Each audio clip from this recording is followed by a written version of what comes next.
పెద్దలకు అలాగే ఈ యొక్క 45వ వినాయక మహోత్సవ కార్యక్రమాలు శుభ సందర్భంగా ఏర్పాటు చేసినటువంటి ఈ యొక్క కార్యక్రమానికి విచ్చేసినటువంటి తదితర గ్రామ పెద్దలకు చిన్నలకు అలాగే మన గ్రామ పెద్దలకు చిన్నలకు అందరూ కూడా ప్రత్యేకమైనటువంటి శుభాకాంక్షలు తెలియజేసుకుంటూ అందరికీ నమస్కారం తెలియజేసుకుంటున్నాం. ఈరోజు సన్మాన గ్రహీతలైనటువంటి బాలి అప్పలరాజు, బాలి లక్ష్మణరావు వాళ్ళ గురించి ఒక రెండు మాటలు. గ్రామంలో కష్టపడి చదివేవారు ఎవరైనా కానీ ఒక ఉన్నతమైన స్థితికి వెళ్తారనేటువంటి దానికి నిదర్శనం. తన యొక్క కష్టపడి చదివి ఈవేళ అప్పలరాజు మేషారు వాళ్ళ మాయ గారి దగ్గర మ్యాథ్స్ అన్ని రకాలుగా మా తవుడు చిన్న దగ్గర మేసారు. తవుడు చిన్న ఆయన స్వర్గస్థులయ్యారు, ఎక్కడున్నారో కానీ మరి ఆయన యొక్క అడుగుజాడలు మరి ఆయన ఇచ్చినటువంటి స్ఫూర్తితో అది కూడా అతను కూడా స్ఫూర్తి ఉంది. మరి ఆయన కూడా కష్టపడి ఒక రైతు కుటుంబంలో పుట్టి మనం కూలి చేసుకుంటే కానీ మనకి కాలం జరగనటువంటి రోజుల్లో మరి కష్టపడినటువంటి ఆయన ఇవాళ ఎంతోమందికి ఆయన మ్యాథ్స్ ఉద్యోగం అతి చిన్న వయసులోనే సంపాదించి మరి మన గ్రామంలో ఉన్నటువంటి యువకులకు కూడా ఆదర్శవంతుడయ్యాడు మా అప్పలరాజు. చాలా గర్వకారణంగా ఉంది. ఎందుకంటే ఆయన మళ్ళీ మేషర్ అయిన తర్వాత ప్రతి మనిషిలోనే మైనస్ ప్లస్ రెండు ఉంటాయి, మంచి చెడులు రెండు ఉంటాయి.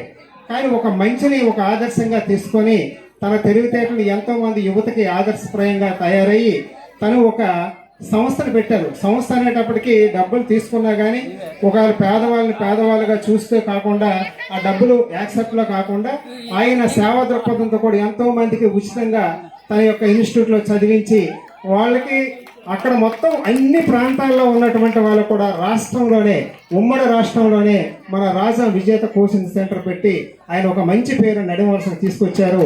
మన గ్రామం తరఫున అందరి తరఫున ఆయన కృతజ్ఞతలు తెలియజేసుకుంటున్నాం.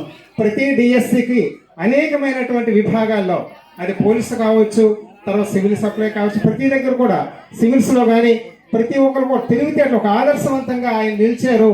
ఆయనకి మన గ్రామం తరఫున నా తరఫున ప్రత్యేకించి కృతజ్ఞతాభివందనాలు తెలియజేసుకుంటూ మరి మీరు మంచి ఆరోగ్యంగా ఉండి మీ దంపతులు మీ కుటుంబం అందరూ కూడా మంచి ఆరోగ్యంగా ఉంటూ ఈ యొక్క సంస్థని 3 పువ్వులు 6 కాయలుగా మీరు ఇంకా తీర్చిదిద్ది ఎంతోమందికి ఆదర్శప్రాయం కావాలని కోరుకుంటున్నాం. మరి ఆయన కోసం నేను తక్కువ చెప్పాను. మరి ఆయనకి ఆయన యొక్క దంపతులు శ్రీదేవి వాళ్ళందరికీ కూడా ప్రత్యేకమైనటువంటి హృదయపూర్వక నమస్కారం తెలియజేసుకుంటూ మన గ్రామం తరఫున అందరి తరఫున వాళ్ళకి మనం ఒకసారి నమస్సమాజాలు తెలియజేసుకుంటున్నాం. మరి అదేవిధంగా లక్ష్మణరావు, మన బాలి లక్ష్మణరావు ఆర్మీ అంటే భయపడుతున్నారు. ఆర్మీ అంటే భయపడి చాలామంది మా యుద్ధంలో చనిపోతారనంటే దేశం అంటే నాకు చాలా ఇష్టం, ఆ దేశం కోసం నేను ఏదైనా చేయాలని నాతోనే అనేవాడు ఆయన. మరి వాళ్ళ తల్లిదండ్రులు కూడా వాళ్ళ అన్నదమ్ములు అందరూ సహకరించి చేయడం వల్ల లక్ష్మణ్ కూడా వెళ్ళి తన సర్వీస్ని 18 సంవత్సరాల సర్వీస్ని పూర్తి చేసి వచ్చి ఎక్కడో అక్కడ ఉన్నటువంటి పరిస్థితులు ఎక్కడంటే అందరి మధ్యలో మనందరం ఉంటాం.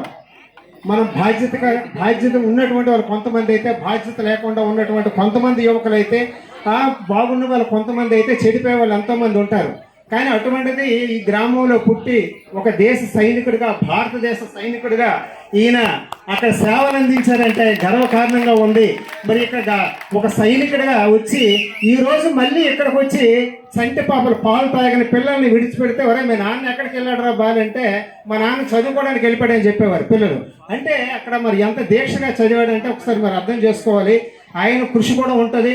మరి ఈయనకి కూడా అన్ని రకాలుగా మరి ఇచ్చినటువంటి ఈ పెద్దలకాలు మేషాలకాలు గురువులు కూడా నమస్సమాజాలు తెలియజేసుకుంటూ మా లక్ష్మణ మరి ఈరోజు ఒక మేషాలుగా మళ్ళీ అవతారం ఎత్తాడంటే నిజంగా అది చాలా దేవుడు అనుగ్రహం ఉంది.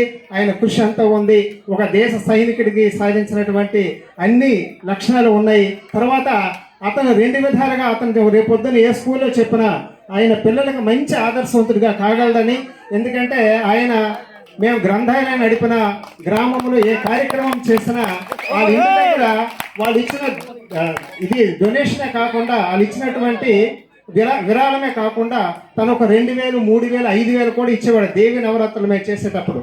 ఆ యొక్క దేవి ఆ కృప కటాక్షం ఆయన పైన ఎప్పుడూ ఉందని చెప్పేసి ఈ సందర్భంగా తెలియజేసుకుంటూ ఆ దుర్గామాతకి, ఆ వినాయకుడికి, ఆ శ్రీరామచంద్రమూర్తికి మన అందరినీ కాపాడినటువంటి ఆ లోక ఆది మధ్యాంతం లేనటువంటి ఆ పరమేశ్వరుడు అందరినీ కూడా ఆరోగ్య ఐశ్వర్యాలు ఇచ్చి మన అందరిని కూడా మంచిగా తీర్చిదిద్దాలని కోరుకుంటూ, ఇక్కడ వీళ్ళు మేషాలు కానీ మన లక్ష్మి కానీ ప్రతి ఒక్కరు యూత్ అంటే ఇవన్నీ సరదాల కోసం ఉంచాలి కానీ చెడిపోవడానికి ఉపయోగించుకోకూడదు.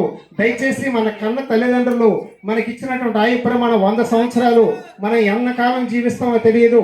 దయచేసి ప్రతి ఒక్కరూ ఇటువంటి వాళ్ళని కాకుండా మీకు కూడా ఒక మంచి ఆలోచన ఉంటుంది. చిన్నపిల్లల దగ్గర నుంచి పెద్దవాళ్ళు ప్రతి ఒక్కరూ మన కుటుంబానికి, మన తల్లిదండ్రులకి, మన గ్రామానికి, మన ప్రాంతానికి, మన జిల్లాకి, మన రాష్ట్రానికి, మన దేశానికి ఒక ఉన్నతమైన పేరు తీసుకురావాలని అందరినీ మనస్ఫూర్తిగా కోరుకుంటూ, ఆ వినాయకుడు ఎప్పుడు విద్యాబుద్ధులు ఇచ్చి మిమ్మల్ని విఘ్నం లేకుండా మంచిగా కాపాడాలని కోరుకుంటూ ప్రతి ఒక్కరికి హృదయపూర్వక నమస్కారం తెలియజేసుకుంటూ, జై శ్రీరామ్, జై జై శ్రీరామ్, జై భారత్, జై భారత్, జై హింద్. మా యువతను ఉద్దేశించి అప్పుడు రాజు సార్ని చిన్న సందేశం.